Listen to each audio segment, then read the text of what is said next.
തദ്ദേശ തിരഞ്ഞെടുപ്പ് അടുത്തതോടെ പാർട്ടിയിലേക്ക് ചാക്കിട്ടുപിടുത്തം സജീവമാക്കുകയാണ് BJP. പക്ഷേ രാജീവ് ചന്ദ്രശേഖരന്റെ നേതൃത്വം കഴിഞ്ഞ ദിവസങ്ങളിൽ പാർട്ടിയിൽ എത്തിച്ചത് കോൺഗ്രസും CPM-ഉം പുറന്തള്ളിയവരെയാണ്. പുതിയ നേതൃത്വത്തിന്റെ ഈ നീക്കം ഗുണമുണ്ടാക്കില്ലെന്നാണ് പല നേതാക്കളുടെയും അടക്കം പറച്ചിൽ.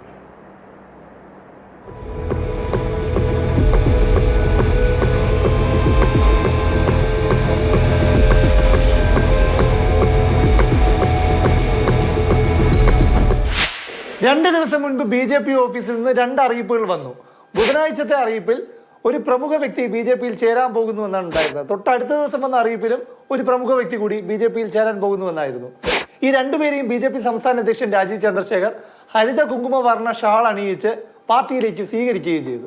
അവരിലൊരാളായ SFI മുൻ തിരുവനന്തപുരം ജില്ലാ സെക്രട്ടറി ഗോകുൽ ഗോപിനാഥിന്റെ പഴയൊരു നൃത്തമാണ് ആദ്യം കണ്ടത്. സംസ്കൃത കോളേജ് വളപ്പിൽ മദ്യപിച്ച് നൃത്തം ചെയ്തെന്ന കാരണത്താൽ അന്ന് SFI പുറത്താക്കിയ വ്യക്തിയാണ് ഗോകുൽ. ഞാൻ നൃത്തം ചെയ്യുന്ന ഒരു വീഡിയോ പുറത്തു വന്നു. CPM-ന്റെ ചില നേതാക്കന്മാർ അവരുടെ താല്പര്യങ്ങൾക്ക് വിരുദ്ധമായി ഞാൻ പ്രവർത്തിച്ചതിന്റെ ഭാഗമായി അവർ നിങ്ങൾക്ക് നടത്തി തന്ന ഇന്റർപ്രിട്ടേഷനാണ്. ഇവിടെ രണ്ട് വിഷയങ്ങളാണ്. ആദ്യത്തേത് BJP-ക്കുള്ളതാണ്. ക്യാമ്പസിൽ മദ്യപിച്ച് നൃത്തം ചെയ്തയാളെയാണ് BJP സംസ്ഥാന അധ്യക്ഷൻ മാലയിട്ട് സ്വീകരിച്ചത്.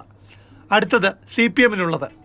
ഇന്നത്തെ കോൺഗ്രസ് നാളത്തെ BJP എന്ന് ആഘോഷിക്കുന്ന CPM-കാർ കരുതിയിരുന്നോളൂ, ഇന്നത്തെ CPM-ഉം BJP ആയിട്ടുണ്ട്. ഞാൻ CPM-ന് വേണ്ടി കഴിഞ്ഞ ഒരു 6 മാസമായിട്ട് പ്രവർത്തിക്കുന്നില്ല, ചുമതലകൾ വഹിക്കുന്നുണ്ട്.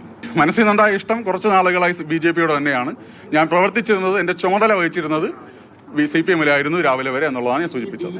ഇനി കോൺഗ്രസ് വിട്ട് BJP-യിലേക്ക് ചേക്കേറിയ ഷൈൻലാലിന്റെ കാര്യം.